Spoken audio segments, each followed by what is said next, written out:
The origins of medieval execution methods trace back to a time when punishment was intimately tied to the social fabric, and the need to assert authority through a display of power and control. This harsh reality meant that executions were not merely about ending a life, but about sending a message to the living. The term execution itself derives from the Latin executio, meaning the carrying out or enforcement of a sentence, which in medieval context transformed into a grim ritual where justice was often as much about spectacle as about legality. Early forms of execution were comparatively straightforward. Beheading and hanging served as primary methods, reflecting both the limited technological means and the prevailing notions of justice. These methods, however, were not static. They evolved alongside changing political, religious, and social climates as medieval rulers sought to reinforce their dominion over increasingly complex societies. The evolution of execution methods reveals a pattern of shifting from simple death sentences to elaborate and brutal spectacles designed to instill fear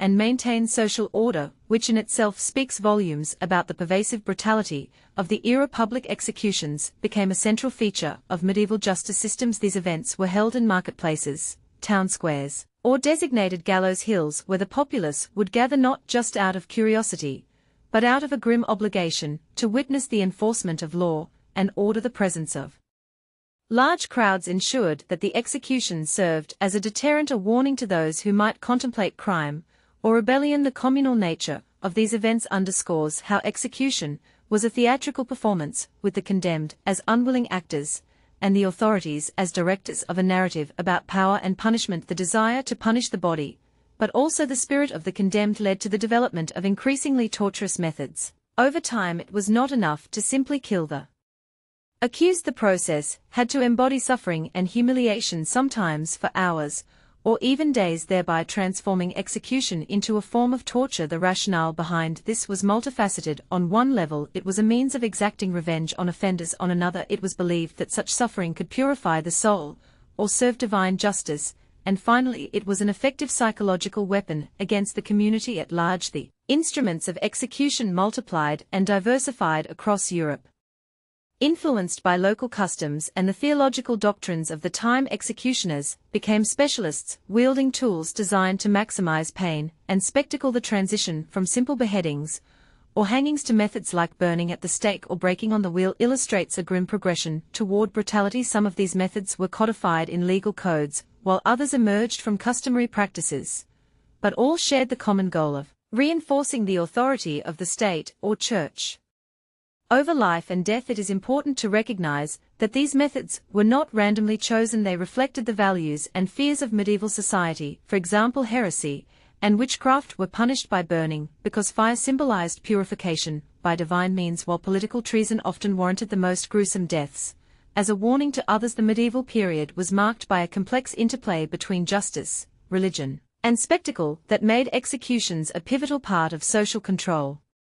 This was not unique to any single region, but rather a widespread phenomenon, from England to the Holy Roman Empire, and beyond. Each culture added its own variations and rituals to the practice. Sometimes executions were accompanied by public shaming or the display of the condemned's body parts, as a lingering reminder of the consequences of defiance. The public nature of executions also made them a form of communal catharsis. The crowd was not merely spectator, but participant in the enforcement of social norms. The sight of suffering and death reinforced the existing hierarchies and the absolute power of rulers and judges. This macabre form of theatre served to unite the community against a common enemy, whether that enemy was a petty thief, political dissident, or a religious heretic. The evolution of execution methods through the medieval centuries also reflected advancements in technology and changes in political structures, where early medieval societies may have relied on rudimentary means. Later periods saw the introduction of devices specifically engineered for torture and death, such as the Iron Maiden or the rack. These innovations were as much about the technical capacity to inflict pain as about the symbolic display of control and domination. The slow and agonizing nature of many execution methods was intentional. The breaking wheel, for instance, was designed to extend suffering, sometimes over several hours or even days. It involved the condemned being tied to a large wooden wheel while their limbs were systematically shattered with iron bars, leaving them exposed to the elements until death eventually claimed them. Such methods contrasted with the more swift, but no less brutal beheadings, which were often reserved for nobility, or those afforded certain privileges. The choice of method was deeply intertwined with notions of honor and class. The very idea that a death could be considered honorable reveals the stark social stratifications of the time, where the elite received what was deemed a merciful death, while the lower classes were subjected to prolonged and public torment. The spectacle of execution was also a reflection of the medieval mindset that viewed punishment as a necessary means to maintain order in a world often perceived as chaotic and dangerous. Rulers and religious leaders alike used executions to assert their divine right to govern and to remind the populace of the consequences of disobedience. This was particularly evident during periods of social unrest or political instability, when executions became more frequent and more barbaric, designed not only to punish offenders, but to terrorize entire communities. The public and ritualistic nature of these executions ensured that the memory of the event lingered long after the body was disposed of. Sometimes the remains of the executed were displayed in cages, or hung from city gates as a permanent warning. This practice further extended the reach of punishment beyond death itself, turning it into a lasting symbol of deterrence and control. The interplay between religion and execution methods is a crucial aspect of the medieval context. Many executions were framed as acts of divine justice. The condemned were often given opportunities to confess or repent before death, reinforcing the idea that punishment was both temporal and spiritual. The Church's involvement in these rituals underscored the belief that the ultimate justice belonged to God and that earthly punishments were instruments of divine will. This theological justification provided rulers with moral authority to carry out even the most horrific sentences without fear of social backlash. As execution methods evolved, they also became more codified in legal systems. The development of laws specifying particular punishments for various crimes institutionalized brutality, making it an accepted part of medieval governance. This codification ensured that executions were not arbitrary acts of violence but rather sanctioned procedures that reinforced the social order. Nonetheless, the human cost was immense. Victims faced unimaginable pain and humiliation, their suffering often prolonged for the sake of spectacle and deterrence. The psychological torment extended beyond the individuals to their families and communities who witnessed or learned of these brutal acts. In sum, the origins and evolution of medieval execution methods reveal a world where justice was inseparable from cruelty and where the administration of punishment was as much about control as it was about retribution. These methods transformed over time from simple death sentences to elaborate rituals that inflicted profound physical and psychological suffering, serving both as punishment and as grim public spectacle, a chilling reminder of the harsh realities faced by those who lived under the shadow of medieval law and authority.